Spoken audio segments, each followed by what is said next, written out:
शहडोल जैतपुर अपना सारा जीवन कर्तव्य निष्ठा के साथ समाज में शिक्षा की अलग जगाने के लिए समर्पित करने वाले सेवानिवृत्त शिक्षक ओमकार सिंह समाज सेवा के उद्देश्य को लेकर चुनावी समर में भाग लेने की तैयारी में दिखाई दे रहे हैं।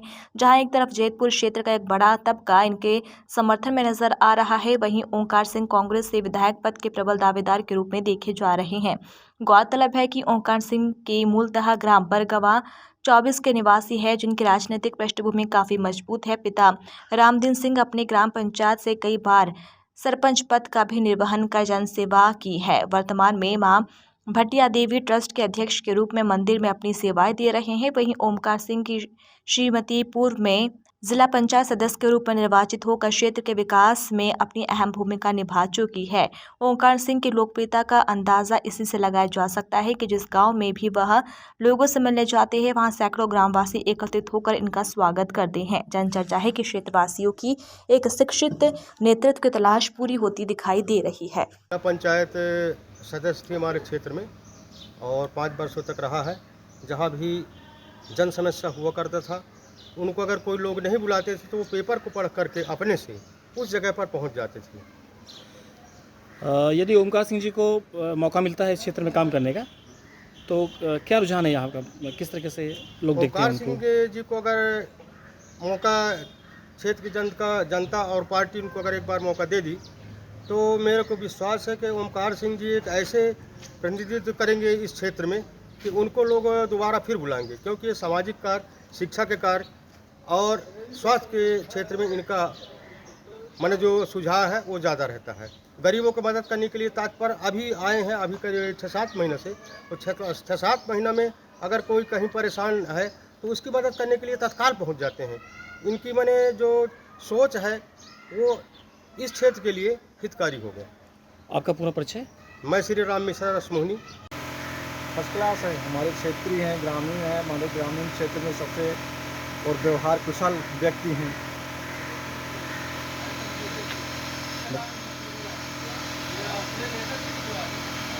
भी है बिहार क्षेत्र के अपने सबसे जुड़े हुए लगे हुए, मतलब एक लोकप्रिय नेता के रूप में उनको हर चीज़ में देखा जाता है। यह व्यवहार भी अच्छा है।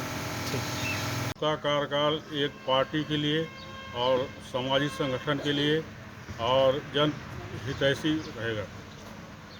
अभी वो उनको पार्टी अगर मौका देती है तो निश्चित रूप से वो विजय होंगे। एक उनका सामाजिक दायरा काफ़ी लंबा है और लोगों के प्रति जुड़ाव काफ़ी लंबा है और हमेशा वो सामाजिक कार्यकाल में उनके पिताजी जो एक लंबे समय से वहाँ बरगमा 24-25 साल तक सरपंच रहे और अभी जब से भटिया माँ ट्रस्ट का गठन हुआ है तब से लगातार अभी तक वो वर्तमान में भी इस ट्रस्ट के अध्यक्ष रूप में पदस्थ हैं और उनके घरवाली भी जिला पंचायत सदस्य थी। उनका भी कार्यकाल बहुत अच्छा था और ये सब उनको जरूर इसका लाभ मिलेगा और वो विजय होंगे। ओमकार जी, आपका क्षेत्र शिक्षा का रहा, आप शिक्षक भी रहे हैं। 40 वर्ष आपने कार्य किया शिक्षा के पद पर। शिक्षा को लेके आपके जैतपुर विधानसभा में क्या हाल है? देखिए, शिक्षा की तो गुणवत्ता पर अगर हम देखें तो बहुत ही ख़राब स्थिति में आज गुजर रहा है हमारा ये ग्रामीणांचल क्षेत्र जो है। यहाँ शिक्षा की तो कई बड़ी संस्थाएं खुल चुकी हैं, लेकिन उनकी जो अंदर की स्ट्रक्चर अपन देखें तो बिल्कुल भी ठीक ठाक नहीं है। खास करके जो अगर एक बड़ा संस्थान यहाँ अपन क्रीड़ा परिसर है, महाविद्यालय खुल चुका है, लेकिन वहाँ ना तो कोई शैक्षिक संस्था माने शैक्षिक स्टाफ है और ना अन्य तरह की कोई गतिविधियाँ हो पा रही हैं। केवल एक दिखावा है कि अपने महाविद्यालय जैतपुर में खुल गया, काफ़ी लंबे समय विद्यालय खुला हो, लेकिन आज कोई संस्थाएँ न चल पा रही हैं और ना ही वहाँ शैक्षिक स्टाफेज हैं। आदिवासियों को लेकर जो भी शिक्षा की तरफ से प्रयास किए गए हैं, पर वो प्रयास कहीं दिख नहीं रहा। ओमकार जी, अगर आपको चुनावी टिकट मिलती है या कांग्रेस आपका प्रत्याशी घोषित करती है, अगर आप विजयी होते हैं, तो जो आदिवासियों को शिक्षा के लेकर जो प्रयास है उसमें आपका क्या रुझान रहेगा? मेरी सोच तो है कि मैं सबसे पहले तो मैं अपन शिक्षा के क्षेत्र में चाहूँगा कि जो अपन संस्थाएं चल रही हैं, खास करके उनमें जो स्टाफ नहीं है, मैं उस पर विशेष रूप शासन का प्रशासन से या अपनी से जहाँ तक भी हो सकेगा मैं इनको पूरा कराने का प्रयास करूँगा, ताकि जो हमारे आगामी जो भविष्य है, यानी कहना चाहिए जो छात्र वहाँ अध्ययन कर रहे हैं, उनको अच्छी शिक्षा मिल सके और अपना जीवन को जो है अच्छे से ठीक ठाक कर सकें। एग्रीकल्चर को लेकर आपका फील्ड जो है वो एग्रीकल्चर का फील्ड है, एग्रीकल्चर को लेकर आप कुछ कहना चाहेंगे? तो मैं एग्रीकल्चर के बारे में बहुत कुछ सोच रहा हूँ, क्योंकि सबसे पहली बात है जो अपना जो ये ग्रामीणांचल क्षेत्र है पूरा एग्रीकल्चर पर निर्भर है। लगभग यहाँ 90% लोग कृषि पर आधारित हैं, लेकिन यहाँ आज तक सिंचाई को पर्याप्त साधन नहीं है। एक छोटे बड़े का 8-2 डैम बने हुए हैं, लेकिन उससे पर्याप्त सिंचाई नहीं हो पा रही है। इसकी वजह में अगर अपन सिंचाई का कोई दूसरा भी विकल्प अगर अपन ढूंढें, जैसे लिफ्ट इरीगेशन के माध्यम से सिंचाई करा सकें, है ना। एक हमारे ठीक छत्तीसगढ़ में पास में ही बॉर्डर में एक जिंदा नाला है, जिस उब्भे नाला के नाम से अपन जानते हैं।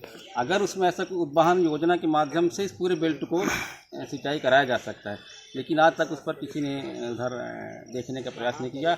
बल्कि मैं आपको बता दूं, सन 2010 में जब मेरी मैडम जिला पंचायत सदस्य थी, तो मैंने इस बात को जिला पंचायत में उठाया भी था, और एग्रीकल्चर डिपार्टमेंट और एजुकेशन वाले आकर के वहाँ देखे भी थे, उसका सर्वे भी की उन्होंने, और उन्होंने प्लान किया था कि अपन यहाँ से लिफ्ट के माध्यम से पानी यहाँ तक उपलब्ध करा सकते हैं। लेकिन अब चूँकि उसकी बातें जो पूरी वहाँ तक है, क्योंकि वो स्टेट लेवल की कार्यक्रम हो गया था, वहाँ तक पहुँच नहीं पाया था। लेकिन मैंने इसका रखा था, अगर मुझे इस बात का अवसर मिलता है तो निश्चित रूप से मैं उस काम को आगे बढ़ाऊँगा, और इस क्षेत्र को पूरा मैंने जितना भी हो सकेगा उसको मैंने एग्रीकल्चर के माध्यम से सिंचाई की सुविधा उस नाला के माध्यम से कराने का प्रयास करूँगा। वो बहुत बढ़िया स्कीम है, मेरे दिमाग में है, उसको मैंने देखा भी तरीके से, मैंने उस करीब से जाके देखा, मैंने पूरा घूम उसको मैंने देखा है। लगभग उसके कम से कम नहीं तो 15-20 गांव उससे सिंचाई कराया जा सकता है, वो पूरा साफ हो सकते हैं किसान। 18 वर्षों से